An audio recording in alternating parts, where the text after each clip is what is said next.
Ya, atas kehadirannya. Sebagai penguji, hari ini kita akan mendengarkan paparan dari sidang akhir Saudara Randi Herdianto 15/2016/120 dengan judul Stack Hourglass Network untuk meningkatkan akurasi deteksi dan lokalisasi multiview wajah. Waktunya 15 menit, dipersilahkan. Bismillahirrahmanirrahim. Assalamualaikum warahmatullahi wabarakatuh. Terima kasih kepada Bu Dewi yang telah membuka sidang akhir saya. Sidang akhir saya akan menjelaskan tentang penelitian saya yang berjudul Stack Hourglass Network untuk meningkatkan akurasi deteksi dan lokalisasi multiview wajah. Yang pertama yaitu latar belakang. Latar belakang yang pertama yaitu deteksi wajah. Deteksi wajah merupakan algoritma yang penting dalam analisis wajah. Analisis wajah pada tahap berikutnya seperti lokalisasi wajah, pengenalan wajah, verifikasi wajah, dan sebagainya. Lalu latar belakang yang kedua yaitu lokalisasi wajah. Lokalisasi wajah ini merupakan tahapan selanjutnya setelah deteksi wajah. Lokalisasi wajah ini yaitu memberikan poin-poin atau landmark pada bagian wajah seperti mata, hidung, dan mulut. Lalu latar belakang yang ketiga yaitu kesulitan dalam deteksi dan lokalisasi wajah. Kesulitan dalam deteksi dan lokalisasi wajah ini didapatkan ketika posisi wajah tidak menghadap ke depan atau tidak frontal. Lalu latar belakang yang keempat yaitu multiview. Multiview ini adalah salah satu algoritma deteksi wajah. Algoritma deteksi wajah yang dapat mendeteksi tidak hanya dari sisi frontal, tetapi juga dapat dari sisi non-frontal atau wajah yang menghadap ke kiri atau ke kanan. Kemudian di sini ada related work atau penelitian terkait. Yang pertama yaitu penelitian yang dilakukan oleh J. Yang et al. 2017 dengan judul Stack Hourglass Network for Robust Facial Localization. Pada penelitian J. Yang et al. Pada tahun 2017 ini, dia menggunakan Stack Hourglass Network untuk lokalisasi wajah, namun perbedaannya dengan penelitian yang saya lakukan, J. Yang et al. Ini lokalisasi wajah hanya dengan posisi frontal. Dengan normalized mean error atau NME didapatkan yaitu 1,8% atau 0,018. Lalu penelitian yang kedua yaitu yang dilakukan oleh Jeding et al. Pada tahun 2016. Penelitian Jeding et al. Pada tahun 2016 ini yang berjudul M3 CSR atau Multiview, Multiscale, Multi-Component, Cascade Shape Regression. Penelitian yang dilakukan Jeding et al. Ini yaitu sama mendeteksi dan melokalisasi wajah dengan menggunakan metode Cascade Shape Regression. Penelitian yang dilakukan Jeding et al. Ini mendapatkan nilai normalized mean error atau NME sebesar 5,45% atau 0,0545. Lalu di sini ada rumusan masalahnya. Yang pertama yaitu bagaimana Stack Hourglass Network dapat mendeteksi dan lokalisasi wajah. Yang kedua, bagaimana metode multiview meningkatkan deteksi dan lokalisasi wajah pada Stack Hourglass Network. Lalu ruang lingkupnya. Yang pertama yaitu dataset diambil dari penelitian Tang et al. Pada tahun 2018 berjumlah 10.000 citra wajah. Yang kedua, deteksi wajah diambil secara horizontal. Dan yang ketiga, kemiringan sudut wajah yaitu antara minus 60 derajat sampai dengan 60 derajat. Dengan 0 derajat merupakan sudut frontal atau sudut-sudut yang menghadap ke depan. Lalu tujuannya yaitu penelitian ini bertujuan meningkatkan akurasi deteksi lokalisasi multiview wajah pada metode Stack Hourglass Network untuk dapat mendeteksi dan menentukan lokalisasi wajah agar tidak hanya dapat pada posisi frontal, tetapi dapat juga pada posisi non-frontal. Sini ada contoh posisi frontal dan non-frontalnya. Lalu pada metode penelitian. Metode penelitian yang digunakan pada penelitian ini adalah dengan menambahkan algoritma multiview pada metode Stack Hourglass Network. Penambahan algoritma multiview ini digunakan untuk mengurangi kinerja kesulitan metode stakeholder network dalam mendeteksi dan melokalisasi citra wajah pada posisi non-frontal. Lalu, mengapa saya menggunakan stakeholder network sebagai basis deteksi wajahnya? Karena perbedaan utama proses konvolusi yang dilakukan pada metode stakeholder network dengan CNN tradisional adalah pada penggunaan residual modulnya. Seperti pada gambar di atas yang dilingkari merah, yang diberi box merah, residual modul yang dipakai stakeholder network membagi jaringan menjadi dua. Fungsi dari membagi dua jaringan ini yaitu jaringan pertama mempertahankan informasi atau ekstraksi fitur yang telah dilakukan konvolusi, sedangkan jaringan yang lainnya digunakan konvolusi kembali dengan kernel 1x1. Ini dilakukan untuk mencari fitur lebih dalam tanpa menghilangkan fitur yang sudah dicari oleh konvolusi sebelumnya. Lalu ada pemodelan sistem. Pemodelan sistem yang pertama yaitu memilih citra wajah, lalu meload model yang telah dilatih, lalu model akan mendeteksi dan melokalisasi citra wajah, lalu menampilkan hasil deteksi dan lokalisasi citra wajah. Dataset. Dataset yang digunakan didapat dari penelitian Tang et al. Pada 2018. Pada dataset ini terdapat 10.000 citra wajah yang telah diberi label. Citra dibagi menjadi 9.000 data latih dan 1.000 data uji. Dengan klasifikasi citra wajah dapat dilihat pada tabel berikut. Di sini ada klasifikasinya atau kategorinya, yaitu citra memakai kacamata sekitar 1.048 citra, dan tidak memakai kacamata yaitu 8.592 citra. Di sini ada kategori posenya. 60 pose derajat ke kiri ada 136 citra, 30 derajat ke kiri 1.113 citra, yang posisi 0 derajat atau frontal 7.445 citra, posisi 30 derajat ke kanan 1.111 citra, dan posisi 60 derajat ke kanan yaitu 195 citra dengan jumlah total yaitu 10.000 citra. Ini adalah contoh citra wajah pada dataset yang diambil dari penelitian Tang et al. Kemudian, pengambilan data uji dari dataset. Data uji diambil menggunakan teknik simple random sampling dengan total 1.000 citra. Berikut pembagian citra uji dengan menggunakan simple random sampling. Didapatkan objek citra yang memakai kacamata yaitu 241 citra, dan yang tidak memakai kacamata yaitu 759 citra. Lalu ini ada kategori objeknya. Dengan pose 60 derajat ke kiri 169 citra, 30 derajat ke kiri 253 citra, 0 derajat atau frontal 310 citra, 30 derajat ke kanan 152 citra, dan 60 derajat ke kanan 116 citra. Lalu selain menggunakan 1.000 citra wajah data uji yang diambil dari dataset diambil dari penelitian Tang et al. Pada tahun 2018, digunakan juga data uji yang diambil sendiri oleh peneliti sebanyak 100 citra wajah. Ini adalah contoh beberapa citra yang diambil oleh peneliti. Lalu di sini ada perancangan. Perancangan ini dibagi menjadi dua, yaitu pelatihan dan pengujian. Pada pelatihan terbagi menjadi dua, yaitu pelatihan untuk stakeholder network dan pelatihan untuk multiview.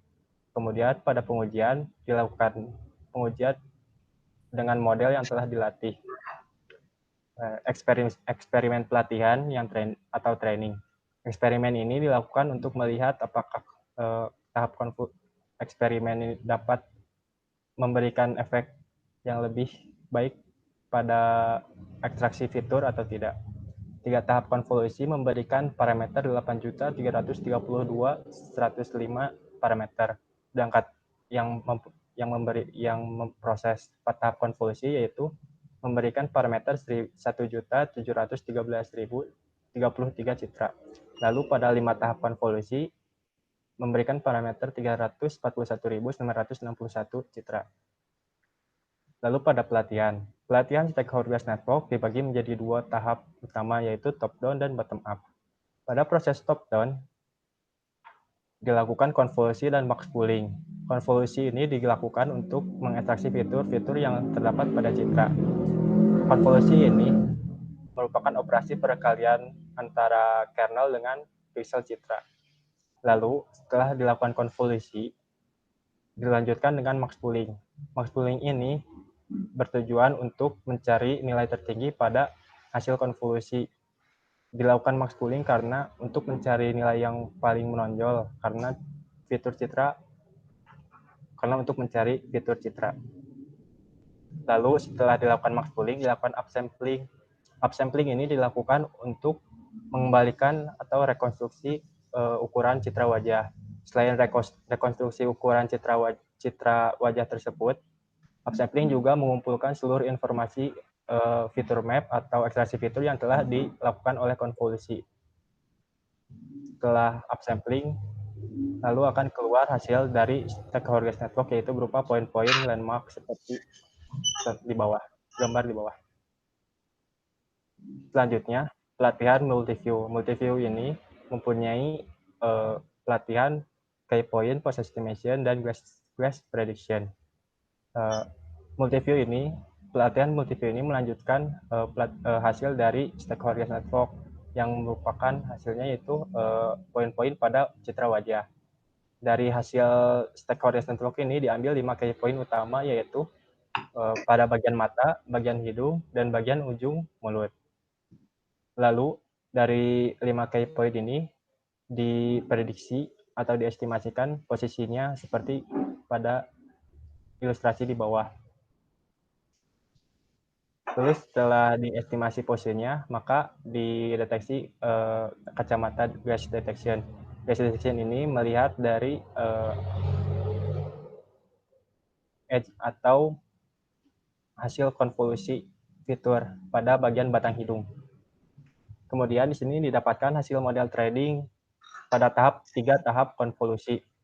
3 tahap konvolusi ini memberikan key point loss dengan nilai 5,425 dengan 20 epoch dan nilai pose akurasinya 0,8891. Kemudian pada 4 tahap konvolusi memberikan nilai key point loss 4,165 dan pose akurasinya 0,9954. Lalu pada 5 tahap konvolusi yaitu 6,882 pada key point loss dan pose akurasinya 0,9712. Di sini ada pengujiannya. Pengujian menggunakan model 4 tahap konvolusi. Pengujian ini dilakukan pada 1000 data uji yang diambil dari penelitian Tang et al. Pada tahun 2018. Pengujian ini dilakukan oleh sistem dengan menguji 1000 data citra dengan hasil memberikan hasil model loss-nya itu 0,0127 dan pose dan glass loss-nya yaitu 0,263 dan 0,261.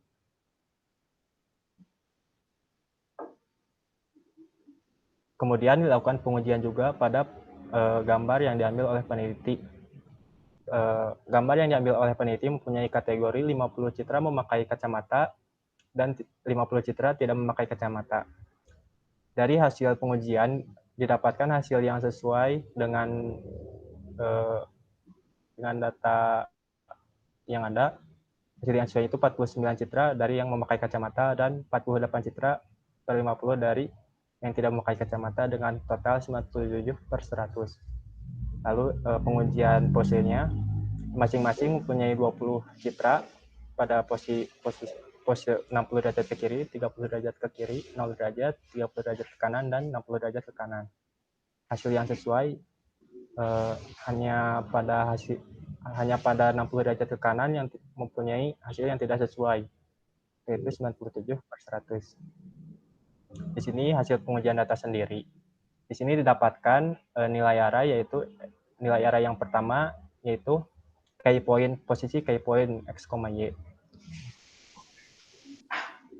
Analisisnya yang pertama, nilai array yang pertama merupakan koordinat x, y setiap nilai key point, yaitu key point yang terletak pada mata, hidung, dan ujung mulut. Lalu array yang kedua merupakan nilai bobot kacamata. Yang pertama adalah nilai bobot yang tidak memakai kacamata, dan memakai kacamata. Lalu array yang ketiga merupakan bobot dari pose. Bobot yang pertama yaitu minus 60 derajat atau 60 derajat ke kiri, yang kedua 30 derajat ke kiri, yang ketiga 0 derajat, yang keempat 30 derajat ke kanan, dan yang kelima 60 derajat ke kanan. Kemudian dihitunglah nilai NME-nya. NME merupakan perhitungan yang sering dipakai untuk deteksi objek dengan menggunakan rumus berikut. Ini adalah perhitungannya. Ini adalah rumusnya dengan N banyak landmark, X adalah perbedaan nilai X antara ground truth dan prediksi, Y merupakan delta Y merupakan perbedaan nilai Y antara ground truth dan prediksi, D merupakan normalized term atau image width atau height. Kesimpulannya, penambahan algoritma multiview pada metode stakeholder glass network dinilai cukup berhasil dengan melihat normalized mean error atau NME yang rendah, yaitu 0,0127, karena normalized NME dinilai baik ketika mendekati nilai 0. Lebih rendah jika dibandingkan dengan hasil deteksi lokalisasi menggunakan stakeholder glass network yang dilakukan oleh Yang et al. 2017 yang mempunyai NME 0,018. Dan penambahan algoritma ini menambahkan fitur deteksi halangan, yaitu kacamata dan prediksi pose dengan nilai loss 0,261 dan 0,263. Lalu, pada pengujian menggunakan data sendiri juga sebanyak 100 citra wajah didapatkan hasil keberhasilan deteksi dan lokalisasi, yaitu 97/100 atau 97%. Dan keberhasilan pose dan deteksi kacamata 97% juga. Mungkin sekian presentasi dari saya. Oke, terima kasih Randi. Kita masuk ke sesi tanya jawab. Mangga Pak Uung atau Bu Sofi? Siapa dulu, Bu Sofi? Saya dulu.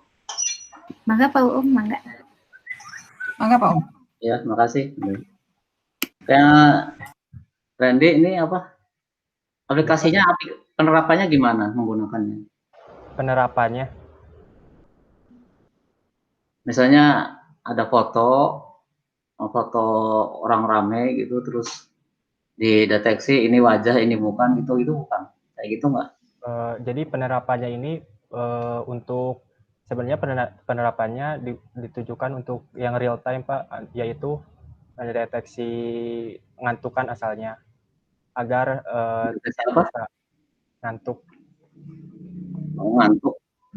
Tapi dengan tambahan penelitian yang saya lakukan juga, ini dapat digunakan untuk verifikasi wajah atau face recognition, agar ketika verifikasi wajah seperti misalkan di HP itu tidak selalu harus ke depan gitu, bisa dari samping juga gitu.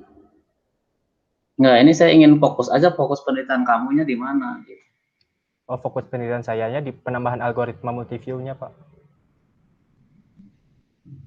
Ya, kembali ke skenario tadi itu, apa, aplikasi kamu itu pemakaiannya gimana? Kalau salah pakai aplikasi kamu itu gimana? Bagaimana, Pak? Ya kan kamu membuat suatu katakanlah aplikasi kan untuk pengenalan wajah, ya. Apakah ditetapkannya di misalkan CCTV, di gambar CCTV karena real time katanya tadi?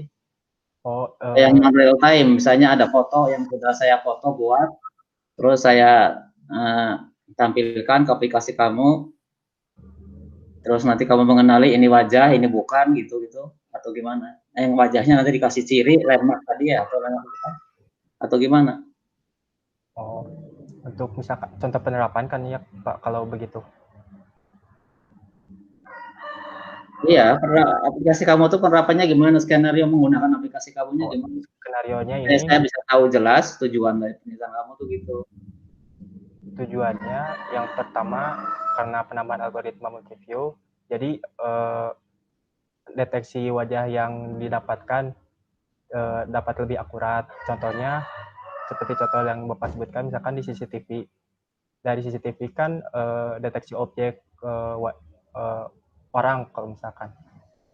Jadi bisa lebih akurat karena tidak harus selalu dari depan. Bisa dari samping juga gitu, Pak.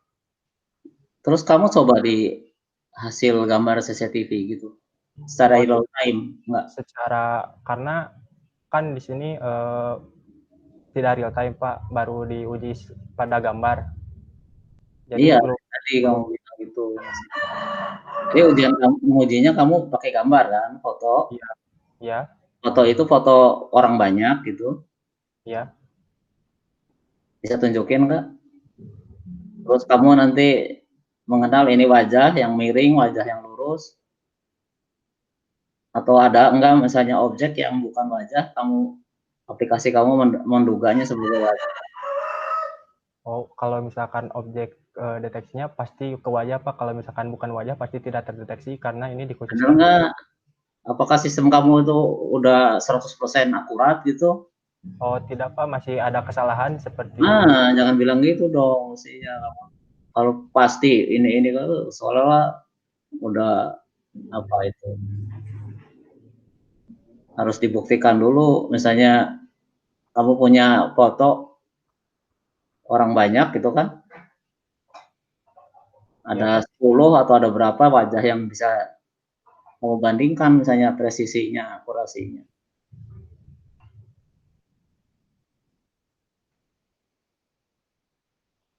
Kalau hasil pengujian kamu selama ini apa gimana? hasil pengujiannya seperti ini, Pak. Misalkan contohnya ini posisinya kebetulan yang dimasukkan yang ke depan.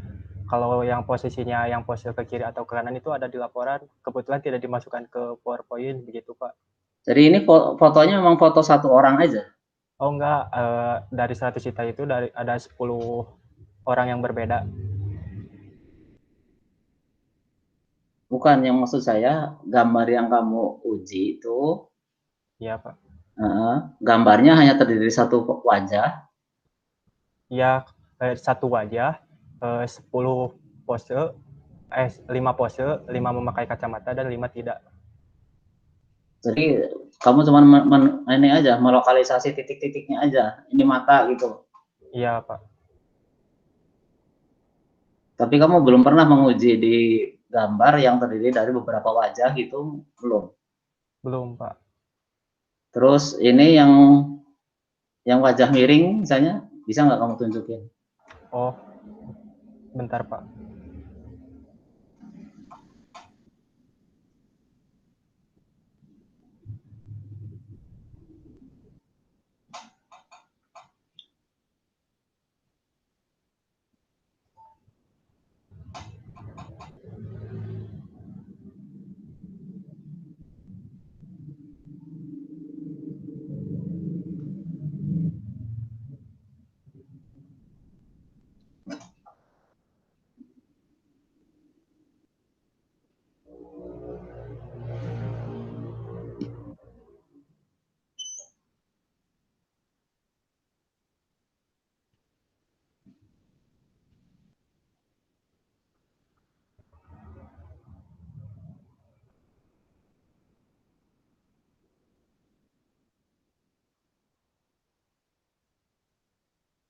Dapat dilihat, Pak, sudah ada. Ini. Iya, Pak, ini Ini contohnya. satu gambar nih. Iya, satu wajah, beberapa pose. Beberapa pose. Ini Nanti satu, aplikasi kamu menentukan titik-titiknya misalnya. ya, begitu, Pak. Ini contoh wajah yang pertama, lalu ini contoh wajah yang kedua, lalu ini contoh wajah yang ketiga.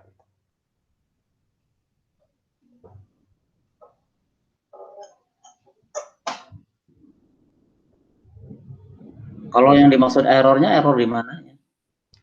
Penentuan key point-nya, Pak, yang 5 titik point ini. Karena Tadi mata itu. iya, yang key point yang di mata yang dihitung sama yang di ujung mulut. Karena key point ini juga menentukan pose dan posenya.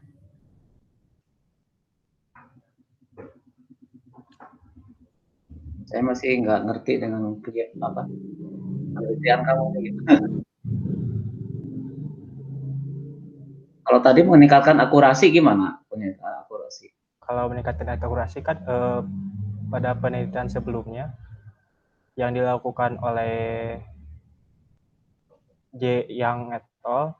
Itu hanya menggunakan stakeholder based network, yaitu lokalisasi landmark juga, tapi hanya posisi frontal. Akurasinya dari akurasi apa ini? Akurasi penentuan titik atau akurasi pengenalan wajah? akurasi titiknya Pak, landmarknya, titik-titiknya dengan nilai errornya 0,018 yang dilakukan oleh J yang et al. Penelitian yang saya lakukan 0,012. Artinya punya kamu lebih baik. Dapat dikatakan lebih baik, tetapi harus dilakukan pengajian lebih lanjut Pak.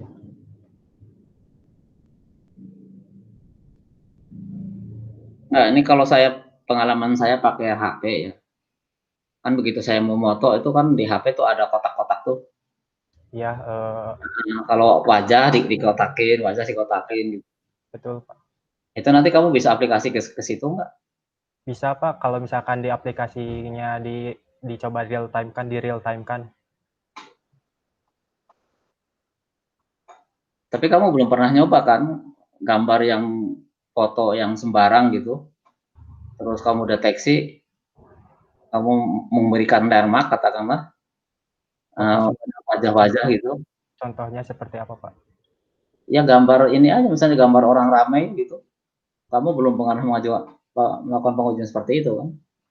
Gambar orang ramai, terus kamu deteksi ini wajah orang, ini wajah. Misalnya barangkali di foto itu ada wajah binatang, kamu gimana mendeteksi kalau itu bukan wajah manusia?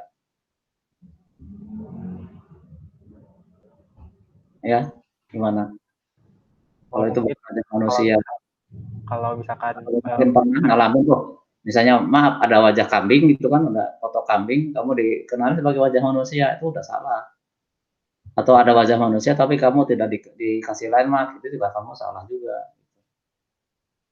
Nah, kamu harus melakukan penelitiannya di situ, ada akurasi presisinya di situ. Izin menjawab Pak, untuk membedakan antara wajah binatang atau wajah manusia dicontohkan. Itu dapat dilakukan pada konvolusi di ekstraksi fitur, karena ekstraksi fitur yang dilakukan pasti akan berbeda fitur-fitur yang didapatkan ketika landmark untuk wajah manusia dan landmark untuk misalkan binatang begitu Pak. Karena shape atau bentuk wajahnya pun berbeda kan, begitu Pak. Iya, tapi dibuktikan nggak dengan pengujian? Oh, tidak Pak, karena fokus saya pada multiview-nya gitu Pak. Multiview yang ditambahkan pada stakeholder network, jadi saya tidak mencoba ke situ Pak. Hanya mencoba berbagai pose gitu Pak, jadi begitu. Kalau hasil performansi multiview-nya bisa kamu tunjukkan nggak? Tadi kan multiview tuh untuk meningkatkan akurasi ketika wajahnya difoto misalnya miring 30, miring 60 gitu ya. Iya Pak. Nah, bisa nggak kamu perlihatkan titik-titik landmark-nya, kamu harus perlihatkan. Ini Pak seperti ini, yang ini tuh, yang misalkan ini 30 derajat, lalu ini kayak poinnya. Itu kamu 30 derajat gimana caranya untuk ini? Untuk 30 derajat kan ini dari menggunakan model yang telah dilatih. Dari model yang telah dilatih ini menganggap bahwa kemiringan segini itu masih termasuk dalam 30 derajat begitu.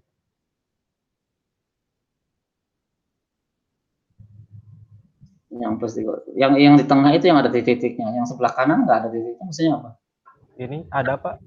Ada. Yang ini tuh. Mungkin titiknya kecil. Asalnya yang paling kiri itu ya, gambar asalnya itu. Ya, gambar asalnya yang pertama Kalau yang ini. tengah sama yang kanan apa bedanya? Yang tengah sama yang kanan ini adalah hasil landmark dari stakeholder network, dan yang ketiga ini adalah hasil key point untuk menentukan pose Pak. Karena untuk menentukan pose dibutuhkan 5 key point utama. Menentukan pose itu hasilnya apa? Menentukan pose itu hasilnya apa? Kanan ke kiri gitu maksudnya? Ya, maksudnya begitu. Menentukan pose itu yaitu menghadapnya ke kanan atau ke kiri atau ke depan begitu Pak.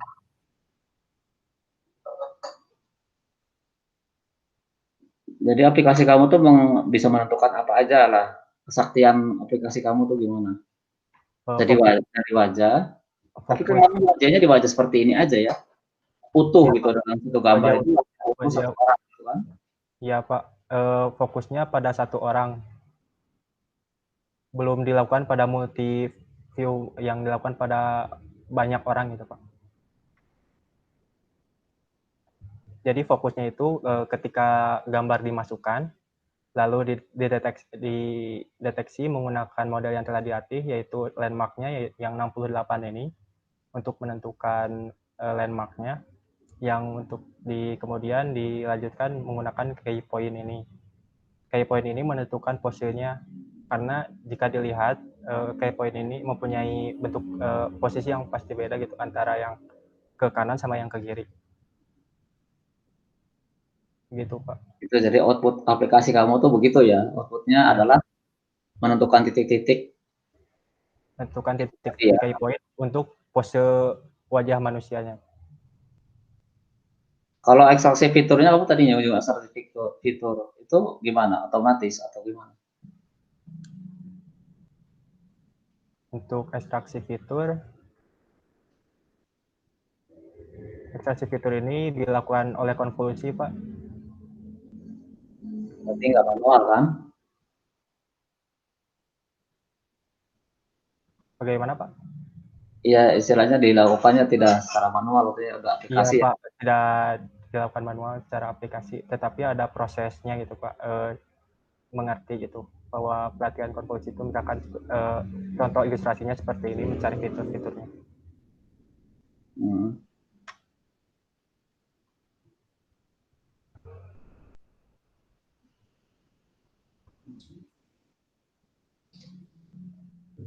Jadi nanti tahu kalau misalnya ini mata, ini hidung gitu. Iya, Pak. Biasanya kan kalau pengenalan wajah itu tekanannya ke itu kan mata, hidung ya. Iya, Pak. Di sini ada contohnya. Seperti ini misalkan ketika dideteksi akan terlihat gitu shape atau bentuk wajah itu kan seperti misalkan di hidung, pada lekuk hidung ini misalkan mempunyai yang lebih gelap karena tidak banyak cahaya yang datang, jadi seperti ini. Ini misalkan ini ada contohnya, yaitu ini yang sebelah ini mata, seperti itu, Pak.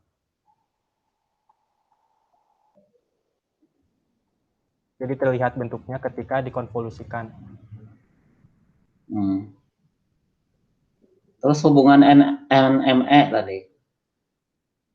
Bisa nggak ada hubungannya dengan tadi itu yang saya misalkan maksudkan perhitungan izin menjawab, Pak. Hubungan NME dengan salah ini tadi, misalnya wajah binatang, tapi kamu susah sih karena belum mencoba ya. Iya, Pak, karena fokusnya di posenya, Pak, pose sama key point-nya. Jadi dari aplikasi kamu hanya menentukan ini pose ke kanan, sekian derajatnya tahu kan? Enggak. Untuk sekian derajatnya masih dikategorikan misalkan 60 derajat, 30 derajat, 0 derajat, 30 derajat ke kanan, dan 60 derajat ke kanan. Saya juga nyoba untuk tidak dikategorikan gitu, Pak. Jadi ini 30 ke kanan atau 30 ke kiri gitu ya? Ya, gitu, Pak, udah dikategorikan 30 ke kanan atau kiri, ke kanan atau kiri gitu. Ya, Pak. Sama memberikan titik-titik ke wajah itu, landmark-nya itu. Ya, betul, Pak. Oke, itu dulu dah, Bu Dewi. Silakan, Bu. Angga, Bu Sofi. Baik, terima kasih. Oke. Dan ya, Bu. Kalau misalnya secara keseluruhan ini input proses dan outputnya bagaimana? Jadi begini, Bu, untuk inputnya. Yang pertama input gambar kan merupakan analog ya, Bu, karena lalu dikomputasi atau diproses oleh komputer, maka harus yang pertama yaitu harus didigitalisasi dulu, yaitu merubah nilai analog menjadi menjadi nilai angka yang didapat dioperasikan oleh komputer, seperti ilustrasi berikut. Kemudian setelah didigitalisasi, ini adalah ilustrasi yang selanjutnya. Normalisasi ini dilakukan untuk mengurangi dan mempercepat operasi konvolusi yang nanti akan dijalankan, begitu, karena jika tidak dinormalisasi nilai pixel-pixelnya itu sangat besar dan itu akan memberatkan device yang akan mengujinya. Lalu di sini ada padding. Padding ini dilakukan agar nilai yang berada di ujung itu tidak hilang, sehingga ekstraksi fiturnya tetap dapat dilakukan. Oke, Randi, coba di laporannya di mana itu? Blok diagram atau proses terkait dengan ini? Oh, di bab 2, di bab 3, Bu. Coba halaman berapa? Tunggu.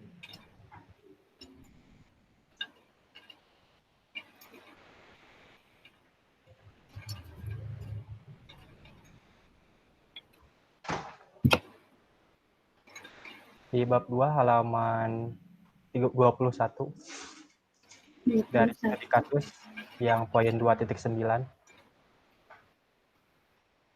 Dari studi kasus itu dijelaskan proses konvolusi, hasil konvolusi, lalu max pooling. Nah, oke. Tadi ada perhitungan normalisasi, itu di mana posisinya? Normalisasi Di dalam stack hourglass network kah atau sebelum itu? jadi perhitungan normalized mean error ini NMA ya, Bu? Bukan, dari awal ketika tadi kan ketika Citra di input ada proses apa tadi, perhitungan ya. Nah, Ya. itu ada di mana? Ada di proses mana kalau misalnya di dalam blok diagram ini? Oh, di blok diagram ini di sebelum konvolusi, Bu. Sebelum konvolusi berarti sebelum metode stack hourglass-nya ya? Iya, Bu. Nah, berarti ini dilengkapi lagi. Maksud saya begini, blok diagramnya kurang jelas menunjukkan mana input, mana proses, mana metode yang digunakan gitu ya, dan outputnya. Nanti dibuat, sebetulnya ini sudah ada tulisan output, tapi akan lebih jelas lagi kalau misalnya dibuat seperti boundary atau apa seperti itu ya. Oh, baik, Bu. Oke, jadi tadi kan ada ada proses yang dilakukan sebelum metode stack hourglass-nya ya. Iya, Bu, ada preproses. Nah, maka nanti ini tolong dilengkapi. Itu di proses pelatihan data. Ya, proses pelatihan, Bu. Oke. Jadi input citra wajah di sini hanya benar-benar gambar di-upload begitu saja. Iya, Bu. Gambar di-upload, kemudian nanti diubah data gambarnya seperti itu, lalu masuk ke stack hourglass network seperti itu ya. Iya, Bu. Nah, di sini nanti diperjelas lagi di cara kerjanya. Kalau saya lihat di cara kerjanya ini belum menceritakan harapan outputnya seperti apa. Nanti dilengkapi, nanti silakan dibaca lagi ya ini ya. Oh, iya, Ibu. Kalau misalnya dilihat, nah sekarang tadi kan ada 2 jenis pengujian ya. Ada pengujian yang menggunakan dataset, ada juga yang menggunakan dataset buatan sendiri gitu. Ya, betul, Bu. Nah, apa bedanya dari hasil pengujian data tersebut? Pengujian data tersebut, pengujian yang didapatkan dari dataset itu karena proporsinya mungkin tidak seimbang ya, Bu, antara yang pose 60, 30, 0, dan yang lainnya, itu memberikan hasil yang kurang maksimal. Lalu pada pelatihan model juga dataset yang digunakan kurang proporsional seperti dilihat pada sebelumnya. Data yang frontal itu terlalu banyak sehingga mungkin model yang saya lihat itu terpaku, sehingga ketika pose yang seharusnya 30 derajat ke kiri dianggap 0 derajat karena model yang kurang baik gitu, Bu. Seperti Oke. Yang seperti apa yang proporsional itu? Untuk yang proporsional mungkin tidak bisa ditetapkan, Bu, karena posisi wajah manusia kan misalkan 30 derajat ke kanan itu tidak terpaku harus ke sana gitu, Bu. Mungkin misalkan segini atau segini, karena kalau misalkan terlalu menyamping seperti ini tidak akan terdeteksi, Bu. Seperti ini mana? Kamu menampilkan gambar atau apa? Wajah saya, Bu, misalkan segini. Oh. Oke. Misalkan ini 30 gitu. Kalau segini 60. Kalau misalkan terlalu menyamping itu akan menjadi error. Kenapa error? Karena ketika mencari landmark itu posisi bagian yang sebelah ini tuh sudah hilang gitu, Bu. Tidak akan terdeteksi. Kalau begitu, dengan metode ini dataset yang seperti apa sih yang bisa menghasilkan output yang akurat? Apakah setiap pose harus minimal berapa, atau begini, apakah harusnya ada pose yang tidak seperti pembulatan seperti ini 30, 60, misalnya harus ada 30, 31 atau yang seperti apa? Mungkin pada penelitian ini kan dilakukan kategorisasi ya Bu, 60, 30. Mungkin di selanjutnya tidak harus ada kategorisasi, jadi langsung ditentukan secara kontinus dari 0 sampai 60 begitu Bu, untuk lebih tepatnya posenya. Berarti untuk mengklasifikasi pose ini sebetulnya belum terlalu akurat begitu? Ya Bu, kalau misalkan untuk pose, kategori pose seperti itu, karena dataset sendiri itu tidak pasti gitu, bahwa sebenarnya segini itu 30, kadang dimasukkan kepada 0 karena misalkan posenya itu termasuk 29 sehingga dimasukkannya ke 0 karena belum mencapai 30 begitu. Oke. Nah, ini saya penasaran di dataset. Kamu untuk, kan tadi ada yang misalnya ini dataset ya, yang kamu munculkan ini kan 10.000 ya? Iya Bu. Nah, ini misal pada wajah pose 60 derajat ke kiri, ini tuh berapa wajah? Satu Ini wajah, 136 pose atau bagaimana ini maksudnya? total dari seluruh wajah yang 60 derajat ke kiri itu ada 136. Kalau dari dataset yang diambil dari penelitian. Kamu bisa tahu tidak satu wajah itu ada berapa data latihnya yang ada di dalam dataset ini? Bagaimana Bu maksudnya Bu?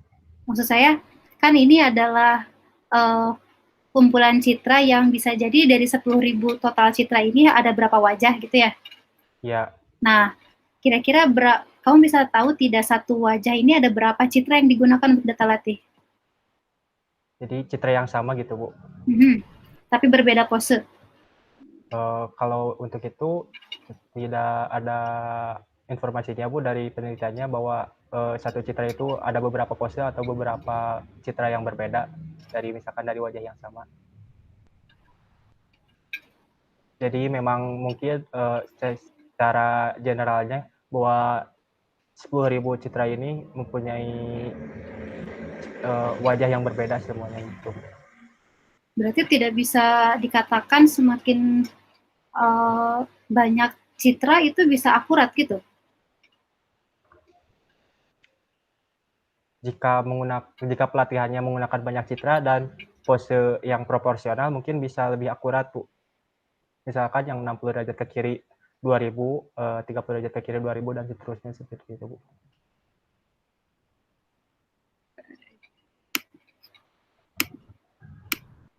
Sudah sempat diuji tidak dari sekian pose itu mana yang paling akurat atau nilai kesalahannya paling kecil antara 30 dan 60? Karena kalau pose 0 derajat itu pasti terdeteksi ya.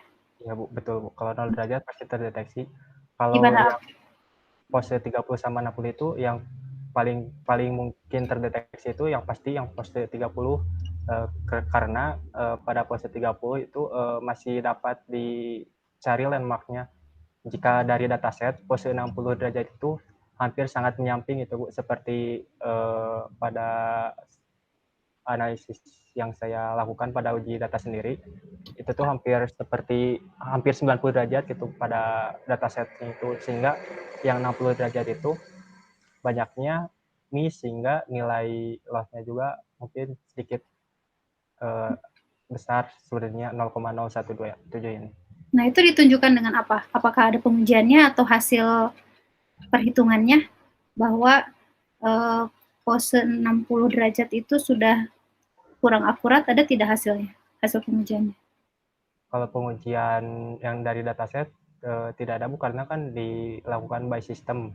Kalau yang kamu buat aja, ini ya, citra yang kamu buat saja. Kalau yang saya sendiri buat, diuji semuanya dari 100, 101 gitu Bu. Ada data hasil pengujiannya? Di lampiran pengujiannya. Tapi tidak dengan gambarnya, baru kesesuaiannya bahwa pose yang diberikan sesuai dengan hasil yang diharapkan gitu.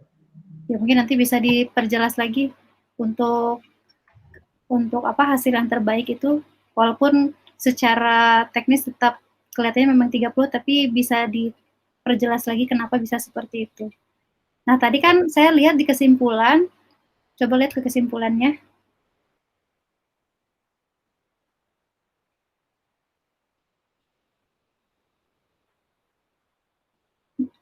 Nah, ini sebentar. Kan ini lebih rendah, apa NME-nya lebih rendah yang ini?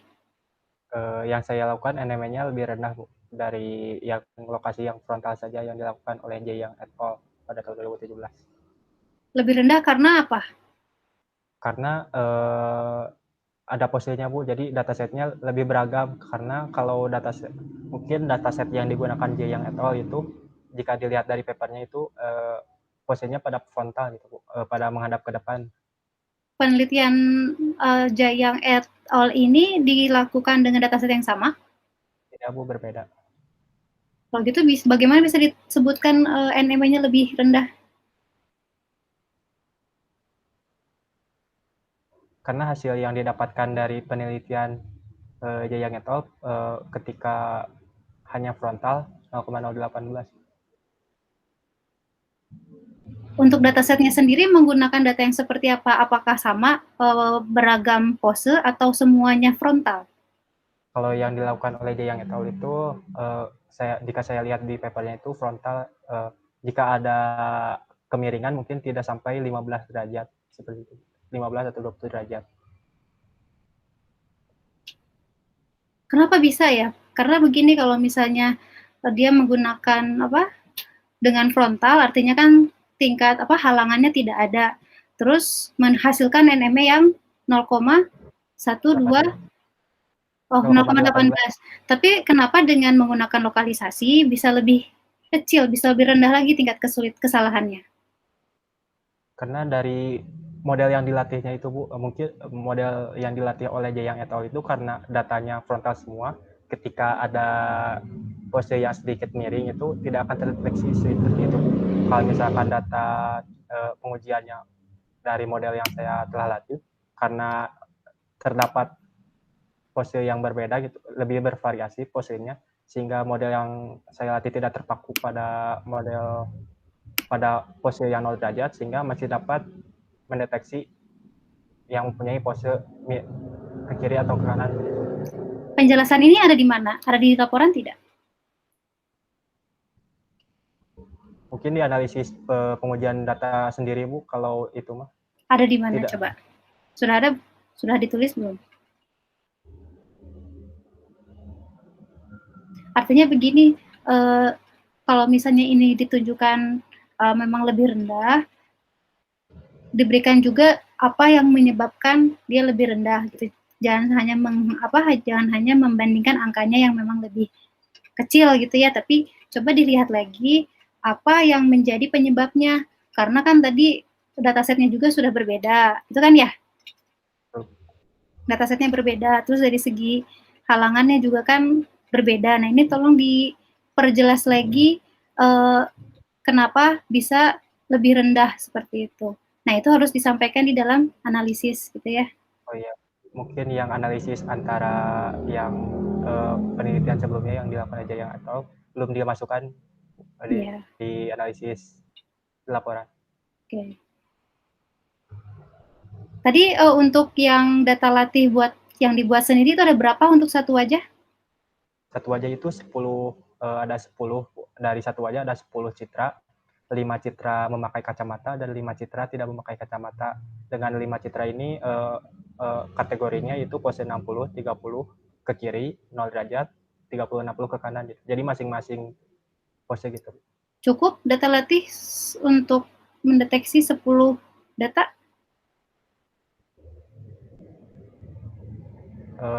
Data yang saya cari sendiri ini hanya untuk data uji, Bu, tidak untuk data latih.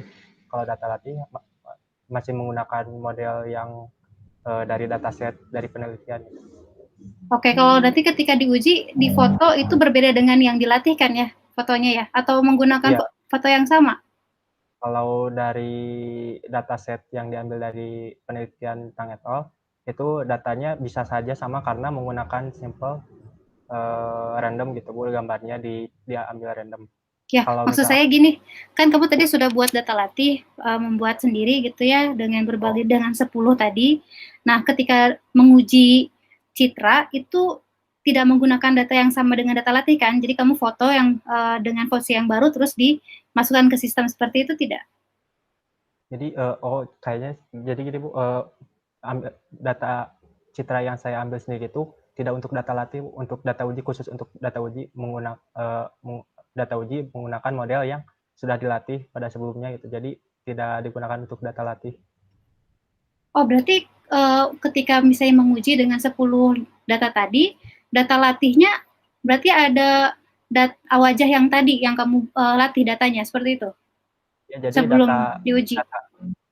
data latihnya itu tetap yang 9.000 yang menghasilkan model untuk mendeteksi. Nah, data yang 10 citra ini dari satu wajah ini hanya untuk data uji, untuk memastikan bahwa apakah model yang saya latih dari 9.000 citra sebelumnya itu dapat tetap mendeteksi ketika wajahnya misalkan tidak terdapat pada dataset. Jadi tidak mengenali ini wajah siapa ya, tapi hanya mengenali wajah ini posenya kemana, seperti itu? Ya, seperti itu.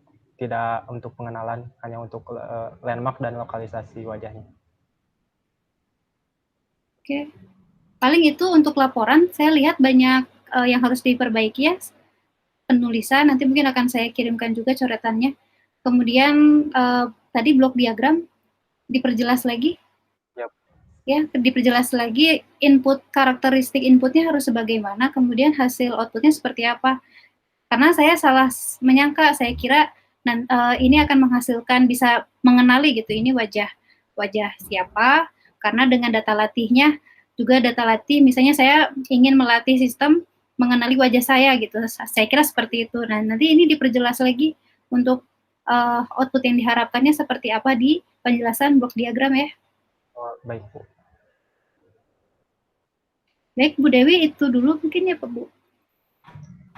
Mangga Bu, ada lagi Pak Ung barangkali? Ya, ada. Ini yang tadi penasaran itu Bu. Yang Ya, gimana Pak? tujuan itu kan meningkatkan akurasi ya, Randi. Ya Pak. Saya nggak apa? Ada bukti peningkatan akurasinya, gimana kamu buktiin ya? Untuk peningkatan akurasi, contohnya yang pose yang tadi Pak, kalau misalkan kalau yang dari penelitian sebelumnya itu posisinya frontal semua gitu Pak, sehingga Penelitian sebelumnya gimana sih?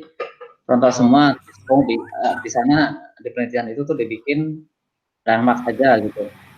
Ya, untuk penelitian sebelumnya yang dilakukan Jayang et al. Itu posisinya frontal dan hanya landmark saja, tidak ada key point, tidak ada pose, tidak ada kacamata begitu Pak. Maksudnya nggak ada key point, berarti nggak ada titik-titik landmarknya gitu maksudnya? Jadi hanya nggak, yang di sana itu apa akurasinya gimana, menentukan akurasinya? Kalau yang akurasinya dibandingkan itu mana?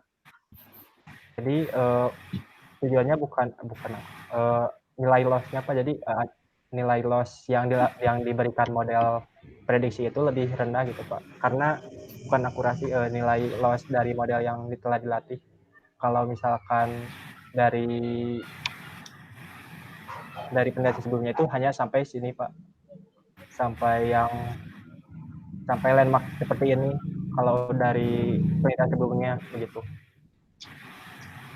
Tapi itu aja kan. Terus di sini bagaimana dia mengukur akurasinya? Sama seperti saya gitu Pak. Jadi misalkan dilakukan pengujian pada variasi yang berbeda gitu. Misalkan menghadap ke kiri atau ke kanan. Ketika mungkin dilakukan pengujian pada posisi yang berbeda, model yang telah dilatih oleh Jayang et al. Itu miss gitu, tidak dapat mendeteksi landmark-nya, sehingga nilai loss-nya itu naik. Karena kalau tidak bisa. Itu yang mau tambahkan ini key point ya. Ya Pak. Itu hanya untuk menentukan ini mata, hidung, mulut gitu aja. Ya, kalau untuk key point itu untuk menentukan posisinya, karena mengapa hanya 5, karena dari main utama key point yang untuk pose itu hanya 5 gitu. Sekarang gini aja lah, karena kamu memang fokus ke pose, kamu tunjukkan, misalkan tadi kan kamu punya dataset, Ya, Pak. misalnya contohnya ada 136 pose yang 60 ke kiri gitu, kalau nggak salah. Dapat bisa tunjukkan lagi nggak? Oh, sebentar, Pak. Misalnya ada sekian pose 30 ke kiri, sekian 30 ke kanan gitu.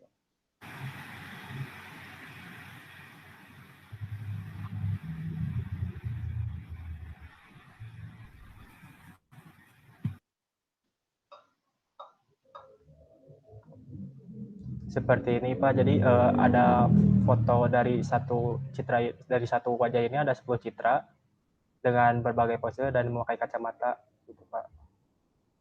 Ini dari data yang sendiri.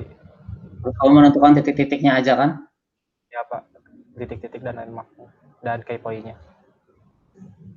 Tadi kamu katanya bisa menentukan ini posenya. Ya, pose itu didapatkan ketika key point sudah didapatkan, Pak. Maksudnya gini, kamu kan tadi ada dataset tuh, kamu tunjukkan datasetnya. Ada sekian pose ke kiri, sekian pose ke kanan gitu. Mana?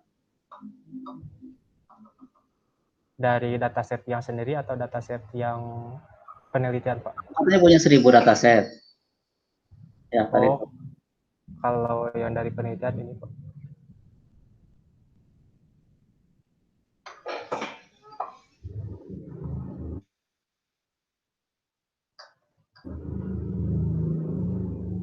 Kalau yang dari penelitian ini datasetnya seperti ini, lebih beragam dan lebih yang tadi itu jumlahnya aja. Oh, jumlahnya. Dari yang kamu katanya punya 1000 dataset. Terus yang pose ke kanan sekian buah, pose ke kiri sekian buah. Tadi tuh tunjukin kamu. Oh, jadi tidak dibedakan foldernya, Pak, disatukan. Cuman saya mencari dari labelnya, Pak, kan sudah diberi label. Begitu, Pak. Oke, iya yang dikasih labelnya kan. Ya, Pak. Itu bisa nggak kamu, maksud saya gini, ambillah sebagian data, ya, anggap sebagai data ujinya lah. Ya. Kamu pilih 100 pose yang 60 ke kiri gitu. Ya. Terus diskusi sama kamu menentukan pose kan. Ya, Pak. Dari 100 itu apakah semuanya kamu nebak semuanya sama, bilang posenya 60 ke kiri atau gimana? Oh. Begitu juga untuk yang 30. Ya. Kamu tunjukin itu eksperimennya begitunya nanti. Oh. Ngerti nggak maksudnya? Ya, kalau yang dari data sekian yang 1000 itu dilakukannya basis tempat, tidak satu-satu, belum dilakukan eksperimen satu-satu gitu, Pak. Tapi kan kamu bisa tahu dari labelnya tuh. Oh iya, kalau dari label dapat diketahui 60 derajat atau 30 kamu ambil derajat. aja yang labelnya 60 ke kiri, kamu ambil 100 buah itu. Kamu deteksi sama aplikasi kamu, bener enggak? Apakah dari 100 itu kamu mengatakan 60 ke kiri semua enggak gitu? Ambil lagi yang 60 ke kanan, gitu, ngerti nggak? Oh, iya, Pak. Iya, maksud saya ini saya kasih masukan, kamu untuk melakukan itu. Oh iya, ya, Pak. Makasih masukannya, Pak. Maaf. Nanti kamu tunjukin ini ada berapa kan, kamu ada 30 kiri, 60 kiri, 30 kiri, 0, 30 kanan sama 60 kanan kan? Ya. Itu kamu ambil masing-masing 100-an aja lah. Nah, supaya kamu tahu nanti akurasinya. Ngerti nggak maksudnya? Halo, Andi? Gimana, Pak? Tadi terputus koneksinya saya. Ya, kamu kan punya, katakanlah punya 5 pose nih. 60 ke kiri, 30 ke kiri, pose frontal, lurus, 0, 30 ke kanan, sama 60 ke kanan. Nah, kamu ambil itu, masing-masing 100. Yang 60 ke kiri 100 ambil. Yang 30 kiri 100 semua, ya. Terus nanti kamu Iya, tes satu-satu. begitu ya. Baik Pak, baik Pak. Itu aja mungkin tambahan dari saya, supaya saya pengen tahu aja nanti ini kamu bilang tujuannya meningkatkan akurasi itu gimana. Baik Pak, baik. Nah, dengan cara ada dua ini, karena yang metode yang digunakan untuk meningkatkan akurasi kan tadi multiview tuh. Ya, betul Pak. Nah, bisa nggak kamu sementara metode multiview-nya kamu lepas dulu, copot. Nah, supaya kamu dibandingkan prestasi Oh, si multiview itu. baik Pak. Ya. Baik. Itu aja mungkin tambahan dari saya. Baik Pak. Terima kasih masukannya Pak. Nanti ditagih itu ya mas saya ya. Saya catat nih. Ya Pak. Multiview dilepas, jadi ada dua, ada berarti kamu melakukan 10 kali percobaan. Ya. Ya. Jadi ngebandinginnya gampang gitu ya Pak ya, kelihatan Iya. ya Pak. Antara pakai multiview dengan tanpa multiview. Iya, betul. Jadi lebih terlihat perbandingannya seperti itu ya Pak. Nah,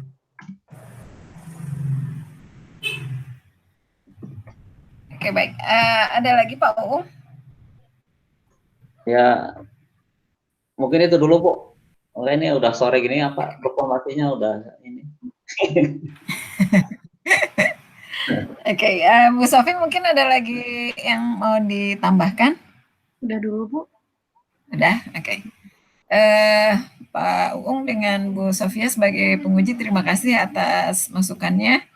Mungkin nanti Randi revisi buku ya, revisi laporannya ya. Ya, Oke, Randi silahkan ke luar ruangan dulu, atau ditutup dulu, sorry maaf. Terima kasih kepada Pak Uung dan Bu Sofi sebagai penguji yang telah mendengarkan penjelasan dari sidang akhir saya, dan terima kasih kepada Bu Dewi sebagai dosen pembimbing. Sekian presentasi sidang akhir dari saya. Wassalamualaikum warahmatullahi wabarakatuh. Waalaikumsalam warahmatullahi wabarakatuh. Mangga Randi keluar ruangan dulu. Ya baik.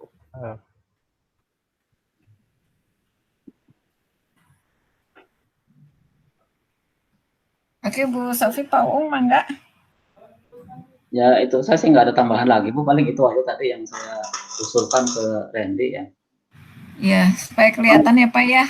Nah, terus dimasukin ke kinerja, iya betul. Masukin ke batasan masalah bahwa hanya menentukan pose aja, gitu aja. Iya sih. Bu Sofi gimana? Ya paling itu aja kalau saya Bu, dari penjelasan apa di laporan bukunya ya. Iya. Oh iya, saya nggak sempat meriksa laporannya tuh Bu, nggak tahu nih nanti. Ya nggak apa-apa Pak. Jadi mungkin nanti mohon bantuannya Pak Uung dengan Bu Sofia supaya bukunya mungkin lebih baik gitu ya. Mungkin itu aja untuk ujian. Untuk ini harusnya rekodnya dimatiin dulu ya. Yang rekodnya siapa ya? Bukan saya Bu, apa saya? Saya juga nggak ada. Dari saya bisa berhentikan Bu, terus saya matiin itu ya.